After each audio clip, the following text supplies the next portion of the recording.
encontramos en la palabra de Dios, contenida en 5 pasos hacia la salud mental. Y es posible que usted los esté necesitando. A muchos de nosotros nos hace falta una fórmula espiritual para enfrentar la depresión, luchar contra la ira, saber qué hacer con los resentimientos, la autocomiseración, la preocupación y el miedo. Y los versículos que hoy voy a compartir con usted no son el producto de algún retórico profesor detrás de un escritorio que ha leído sobre el asunto y eso lo transmite a los demás.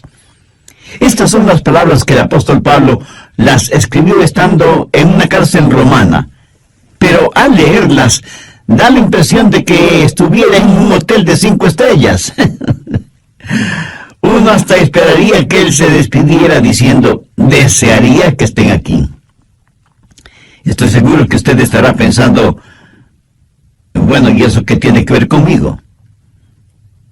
Amigo, escúcheme. Hay más de una clase de prisión. Barras metálicas pueden hacer una prisión, pero hay otras cosas que forman prisiones y muchos de ustedes están viviendo en mazmorras de desesperación. Otros están encerrados tras murallas de resistencia y rebeldía. Hay unos cuantos más encadenados a circunstancias adversas con grilletes de miedo. Así que, ¿lo ve? Hay más de una clase de prisión. Y lo que Pablo dice aquí es tan increíblemente relevante que no podemos pasarlo por alto. Él sabía que no podía salir de esa cárcel romana y decidió, por así decirlo, remodelar el lugar, no en lo exterior, sino en lo interior. Por eso en Filipenses 4:11 dice, he aprendido a contentarme cualquiera que sea mi situación. Bien, ¿cuáles son esos 5 principios que encontramos en esta porción de las Escrituras? Creo que será bueno leer los versículos pertinentes y luego los estudiaremos uno por uno. Empecemos a leer en el verso 4. Regocijaos en el Señor siempre. Otra vez digo, regocijaos. Vuestra gentileza sea conocida de todos los hombres. El Señor está cerca. Por nada estéis afanosos, sino sean conocidas vuestras peticiones delante de Dios en toda oración y ruego, con acción de gracias. Y la paz de Dios, que sobrepasa todo entendimiento, guardará vuestros corazones y vuestros pensamientos en Cristo Jesús. Por lo demás, hermanos, todo lo que es verdadero, todo lo honesto, todo lo justo, todo lo puro, todo lo amable, todo lo que es de buen nombre, si hay virtud alguna, si hay algo digno de alabanza, en esto pensad. Lo que aprendisteis y recibisteis y visteis en mí, esto haced. Y el Dios de paz estará con vosotros. Bien, comencemos a estudiar esos 5 pasos. Primer paso, aprenda a regocijarse en la presencia del Señor.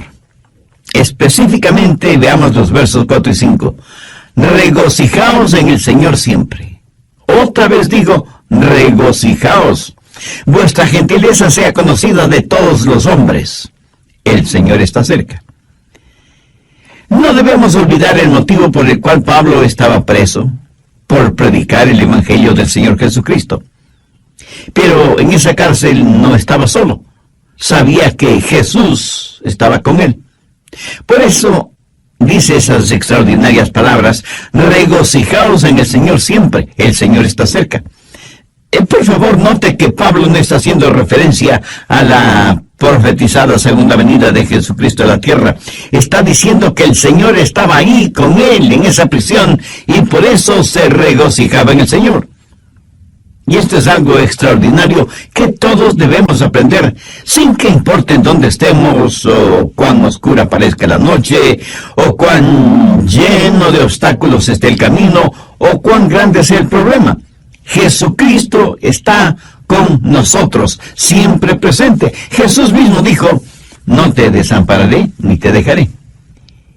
Y de lo que es mi experiencia personal, Él nunca ha dejado de cumplir sus promesas. Confiar en el Señor es la única manera de entender esa de otra manera ilógica declaración de Pablo, regocijaos en el Señor siempre. Ahora quiero que entienda lo siguiente en forma muy clara. Usted no se regocija en las circunstancias.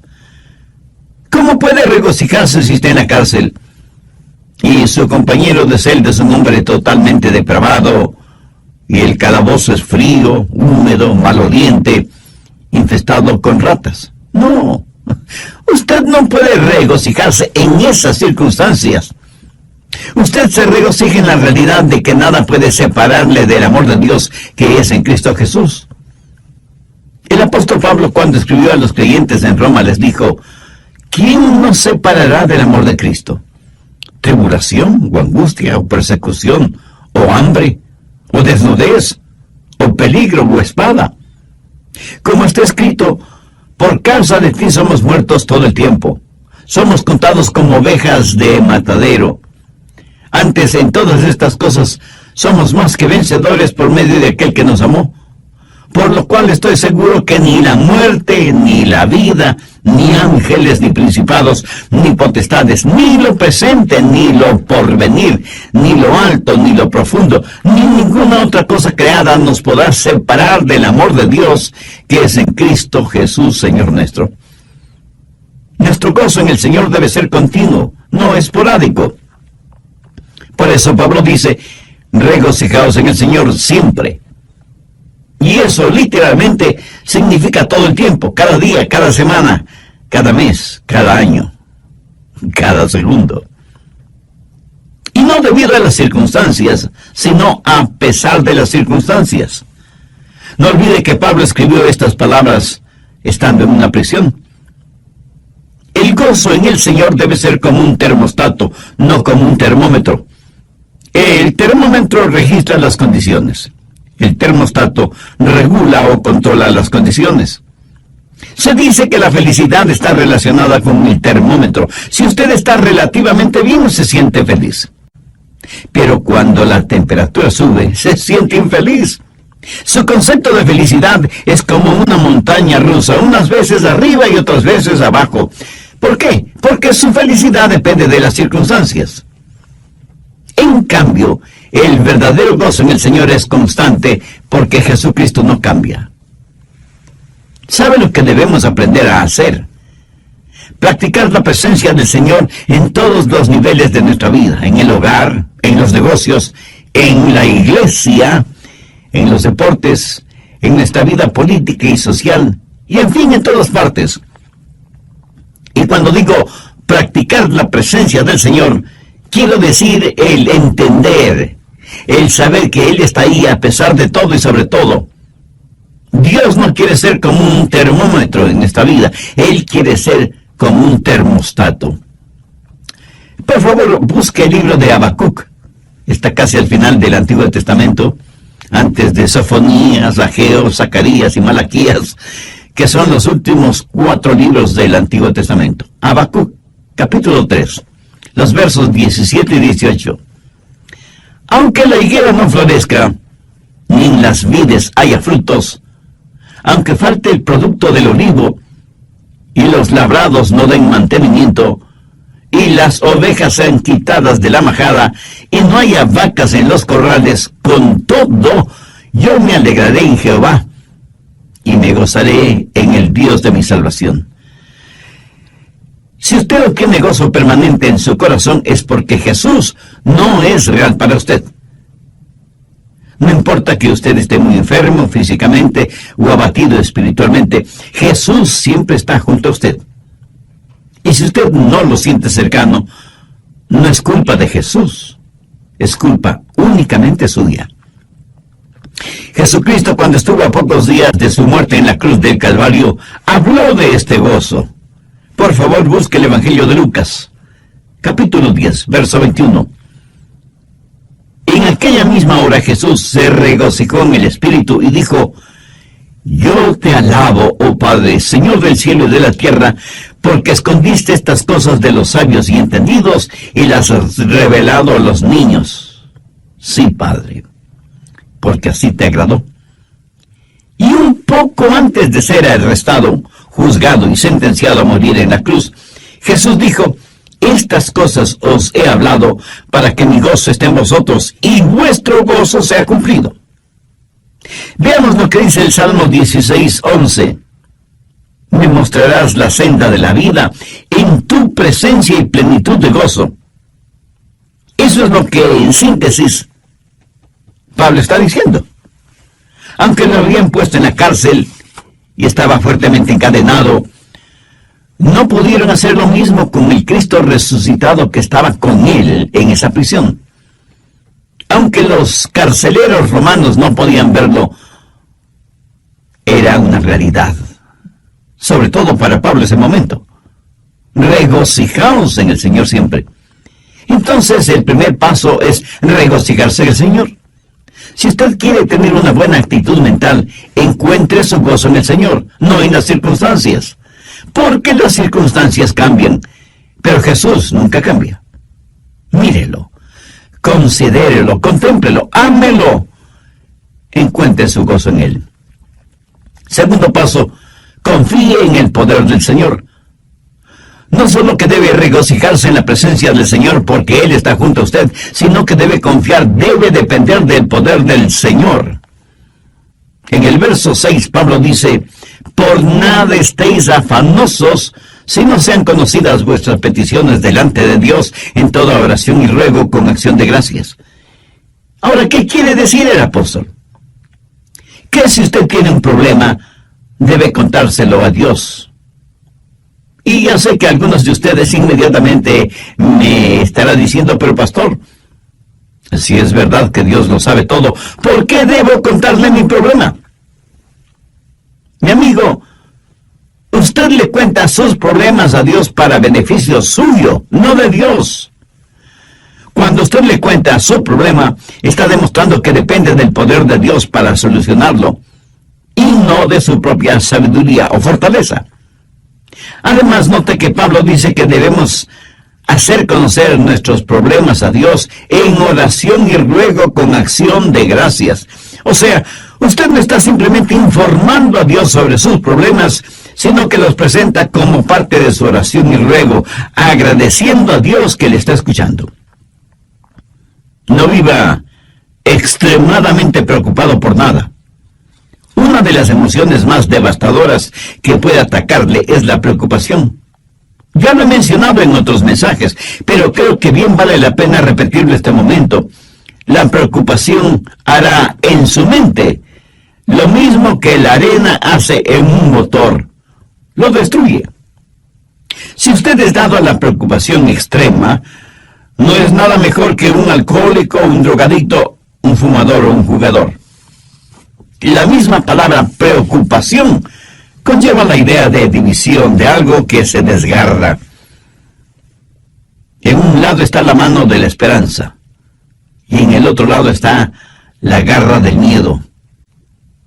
Y usted, estando en la mitad, prácticamente se desgarra entre la esperanza y el miedo. En el capítulo 6 de Mateo, el Señor Jesús enfáticamente nos advierte contra la preocupación. Mire lo que dice el verso 27. ¿Y quién de vosotros podrá, por mucho que se afane, añadir a su estatura un codo? Esa frase, por mucho que se afane, no significa otra cosa que por mucho que se preocupe. Y la preocupación, francamente, no sirve absolutamente para nada. Bueno, en realidad, sí sirve para algo. Sirve para preocuparnos.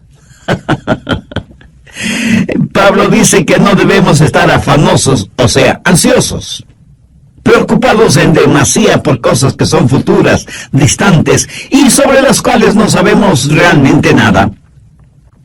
Preocuparnos no nos hace ningún bien. La preocupación es como una silla mecedora, nos da algo en qué pensar, pero no nos conduce a ninguna parte. Los psicólogos del comportamiento humano dicen lo siguiente sobre la preocupación. 40% de aquello por lo cual nos preocupamos nunca llega a suceder. 30% ya ha sucedido. Y la preocupación nada puede cambiar.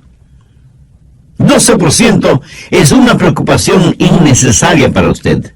10% de nuestras preocupaciones son de variada índole, por lo cual no necesitamos preocuparnos. Y solo, escuche, y solo el 8% del resto se podría considerar digno de preocupación.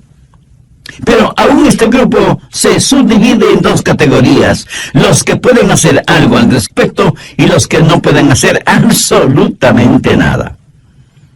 Ahora, si usted puede hacer algo al respecto, pues hágalo. Y deje de preocuparse. Y si no puede hacer nada, su preocupación no va a cambiar nada. Así que deje de preocuparse. Por cada mal debajo del sol, o hay una cura o no lo hay. Si la hay, búsquela hasta encontrarla. Y si no la hay, pues mi amigo, olvídese del asunto. Jesús dijo que nadie puede añadir ni un centímetro a su estatura por medio de la preocupación.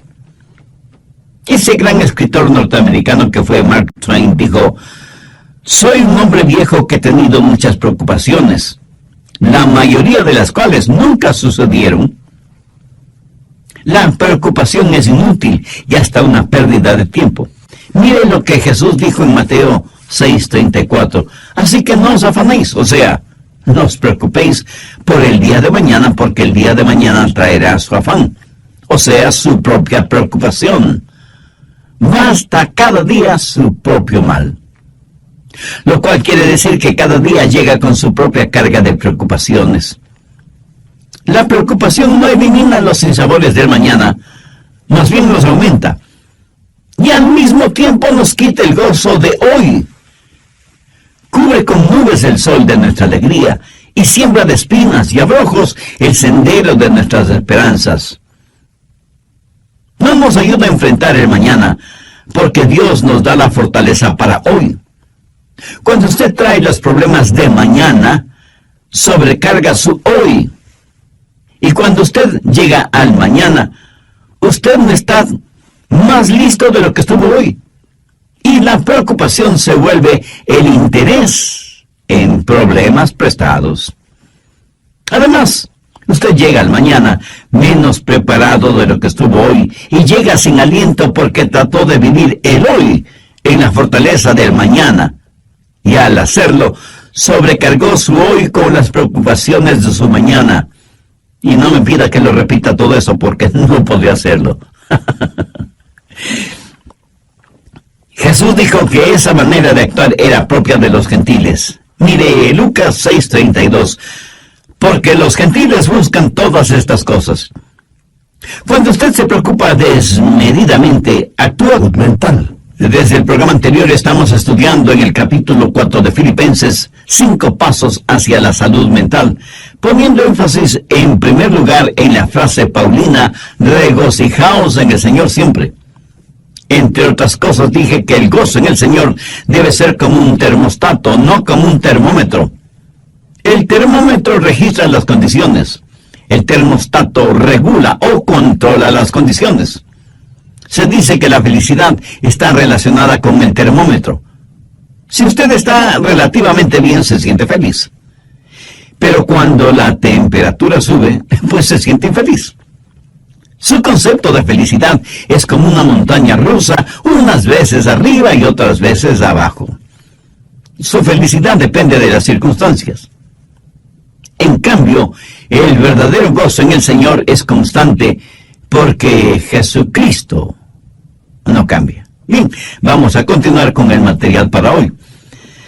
Aunque no debemos preocuparnos excesivamente por nada, debemos orar fervientemente por todo. Y no faltará quien esté pensando ahora mismo: Pastor Rogers, ¿qué sabe usted de eso? Seguramente nunca ha tenido problemas ni preocupaciones.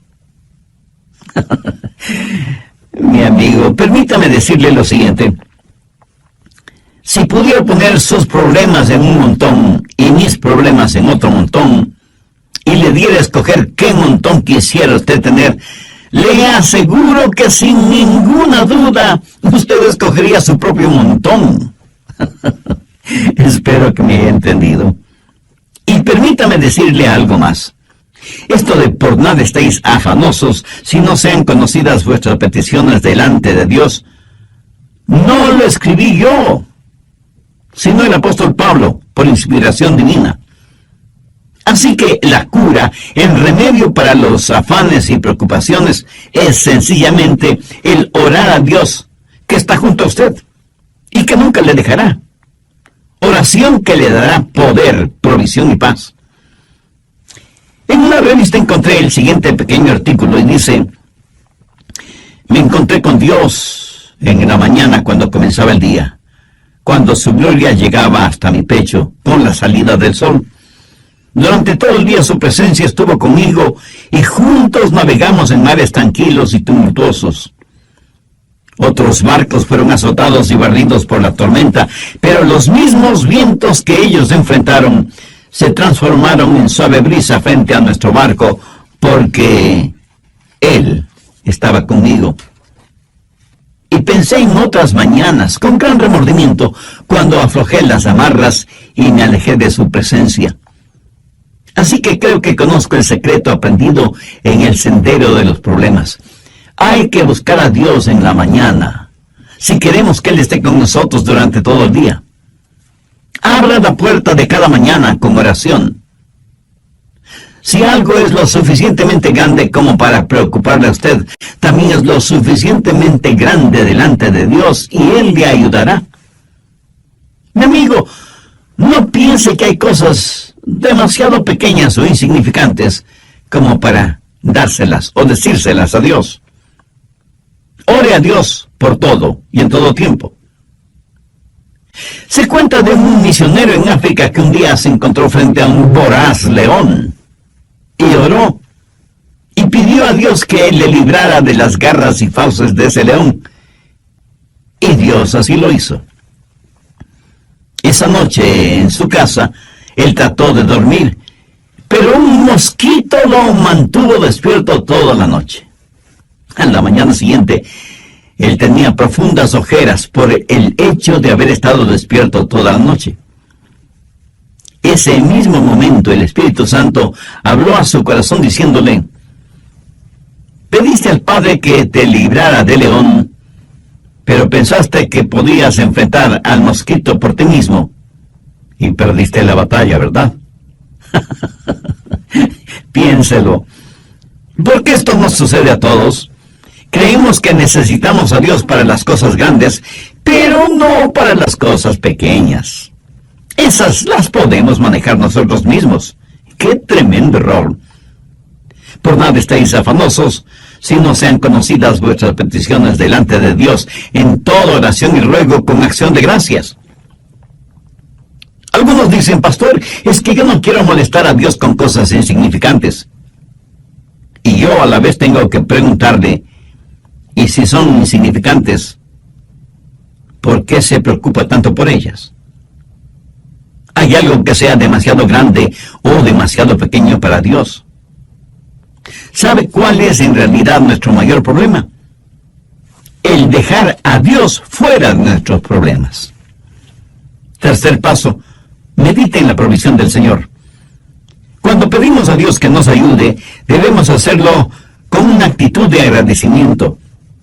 Pablo termina el verso 6 con las siguientes palabras: con acción de gracias. Ahora, si usted le pide más a Dios, pero no le agradece por lo que ya le ha dado, yo no creo que sus oraciones serán contestadas como usted quisiera que le contestaran. ¿Sabía que no hay mayor expresión de fe que la gratitud y que la preocupación es la mayor expresión de ingratitud? Piénselo. La gratitud es la mayor expresión de la fe y la ingratitud es la mayor expresión de la ingratitud, de la preocupación, de la incredulidad. Por lo tanto, rehúse el preocuparse innecesariamente. Deje sus problemas en manos de Dios y agradezcale a Dios por lo que ya ha hecho y por lo que hará por usted.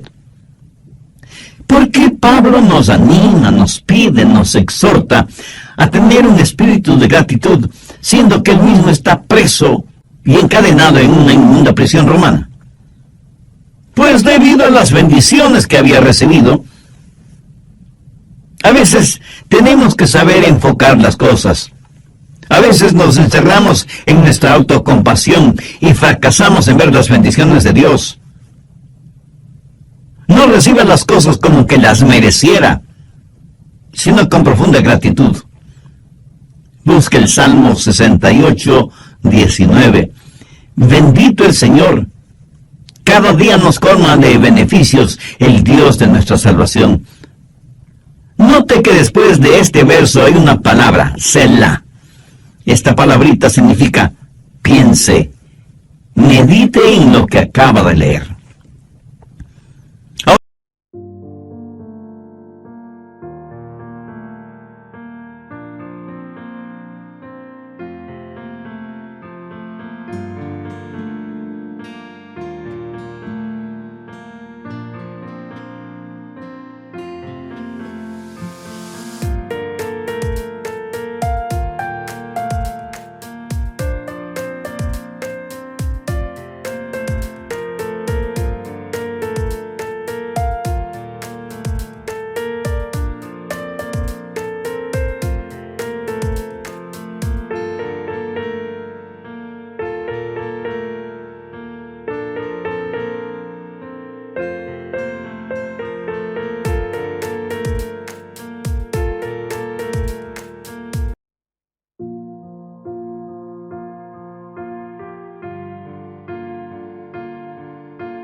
Ahora veamos Lamentaciones 3, los versos 22 y 23.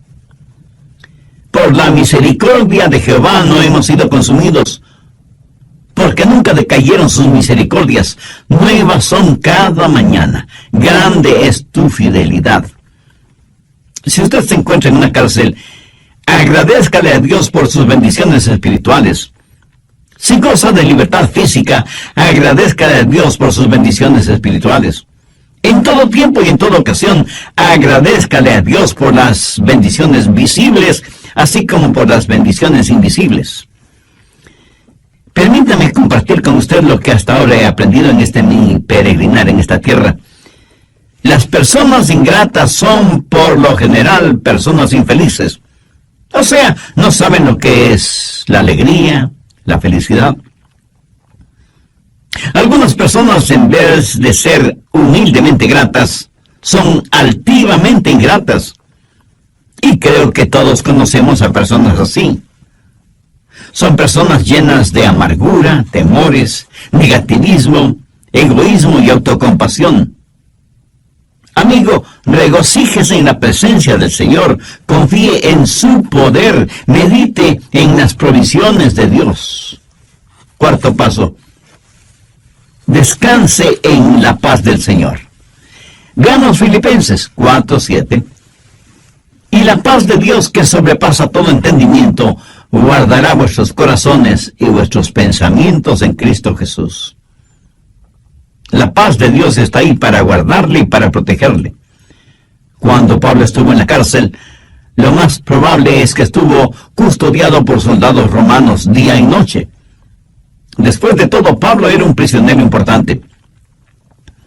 Y el apóstol, mirando a esos soldados romanos, se dijo: yo tengo algo mejor que me protege. Tengo la paz de Dios.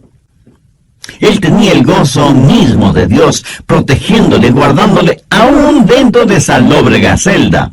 Él sentía la presencia de Cristo en él, en esa prisión. ¿Qué clase de paz es la que tuvo Pablo? La paz de Dios. Y esta no es una paz provista por las circunstancias. Las circunstancias que ese momento rodeaban a Pablo podían ser cualquier cosa menos portadoras de paz. La paz de Dios no es la eliminación de los problemas en la vida, sino el aumento del poder para entender esos problemas. Usted no mantiene esa clase de paz. Esa paz lo mantiene usted. La paz de Dios está muy por encima de lo que podemos entender. No está encerrada en una botella de licor, ni en una hipodérmica con droga. Un doctor no se la puede recetar. Un psicólogo no se la puede proporcionar. Un amigo no se la puede brindar. Lo académico no se la puede enseñar. La religión no se la puede otorgar y ninguna ley se la puede dar. Usted lo obtiene directamente de Dios. El Señor Jesús dijo: la paz os dejo, mi paz os doy. Yo no os la doy como el mundo la da. No se turbe vuestro corazón ni tenga miedo. Mi amigo, esa es nuestra herencia. La paz que el mundo no puede dar es la paz que el mundo no nos puede quitar. Encuentre su paz en Jesús. En Isaías 26:3 leemos: tú guardarás en completa paz aquel cuyo pensamiento en ti persevera, porque en ti ha confiado. Quinto paso: reflexione en los propósitos de Dios. No sería nada raro que usted esté pensando: ¿y cuál es el propósito de Dios para mí? Bueno, la respuesta está en Filipenses 4:8. Por lo demás, hermanos, todo lo que es verdadero, todo lo honesto, todo lo justo, todo lo puro, todo lo amable, todo lo que es de buen nombre, si hay virtud alguna, si algo digno de alabanza, en esto pensad. Usted puede escoger sus pensamientos como escoge a sus amigos, o sea, podemos y debemos ser selectivos tanto en lo que permitimos entrar en nuestra mente y en los amigos que tenemos. Si usted quiere poner en su mente basura intelectual o religiosa o moral, pues está en la libertad de hacerlo. Pero el otro lado de esa moneda es que si usted quiere poner en su mente pensamientos honestos, justos, puros, agradables y positivos, está también en la libertad de hacerlo. ¿Cómo puede pensar en todo lo que Pablo dice en el verso 8? ¿Cómo puede dejar de pensar en las cosas incorrectas? Pues pensando en las cosas correctas. Sencillo, ¿no le parece? Ya lo he dicho varias veces que Dios nos ha hecho en tal forma que es imposible que tengamos dos pensamientos diferentes al mismo tiempo en nuestra mente. Así que si está pensando lo que debe estar pensando, no tendrá tiempo para estar pensando en lo que no debe estar pensando. Mi amigo, ese es el mejor remedio para los malos pensamientos. Si usted está pensando en las cosas correctas, le aseguro que le será imposible pensar en las cosas incorrectas al mismo tiempo. Ahora, Pablo no está hablando acerca de hechos, sino acerca de la verdad, de la honestidad, de las cosas que son puras, que no son torcidas. No se solace mirando pornografía y toda clase de cosas impuras, lujuriosas, sexuales. Dios es un Dios que nos ha creado con la capacidad para apreciar la pureza, la belleza. Es increíble que la gente puede estar rodeada de cosas hermosas, pero no las ven. Y si las ven, no las aprecian. Escuché de un pequeño niño y de un anciano pastor que estaban contemplando el Gran Cañón del Colorado en los Estados Unidos. De paso, debo decir que esta impresionante formación rocosa es una de las maravillas naturales del mundo. El anciano pastor describió a su esposa y le dijo:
Hoy he visto la mano creadora de Dios. He visto la paleta de colores de Dios y cómo sus dedos han esculpido semejante maravilla. Y con expresiones semejantes describió para su esposa la impresión de haber visto el Gran Cañón. Mientras tanto, el pequeño niño le escribió a su mamá y simplemente le dijo: ¿sabes qué, mamá? Hoy escupí en el Gran Cañón y mi saliva viajó casi 2 kilómetros hacia abajo. ¿Lo ve? Usted puede estar rodeado de belleza y no verla. Pablo dice: todo lo que es de buen nombre. ¿Sabe usted que se puede acostumbrar a tener un mal nombre, pero asimismo sabe que puede tener un buen nombre? Escúcheme. Aunque la epístola a los Filipenses fue escrita en una prisión, no huele a cárcel, huele a cielo. Uno casi siente el deseo de haber estado con Pablo en esa prisión.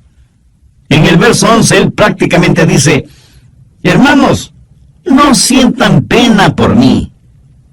¿Por qué? Porque he aprendido a contentarme cualquiera que sea mi situación. Y nos asegura que si nosotros procedemos de la misma manera, tendremos la paz de Dios en nuestro corazón. Esta experiencia en su vida le dio a Pablo la autoridad para decir lo que dice en el verso 9: lo que aprendisteis y recibisteis y oísteis y visteis en mí, esto haced, y el Dios de paz estará con vosotros. Mi amiga, mi amigo, si usted sigue estos 5 pasos, o sea, los efectiviza, los hace realidad en su vida, usted tendrá la clase de salud mental y la actitud que un genuino creyente debe tener. Pídele a Dios que le ayude a entender que Él siempre está cerca. Pídale que le ayude a regocijarse en el Señor a pesar de las circunstancias. Ponga en las manos de Dios sus problemas y permita que Él le proteja y le cuide, porque Él así quiere hacerlo. Y todos debemos pedir a Dios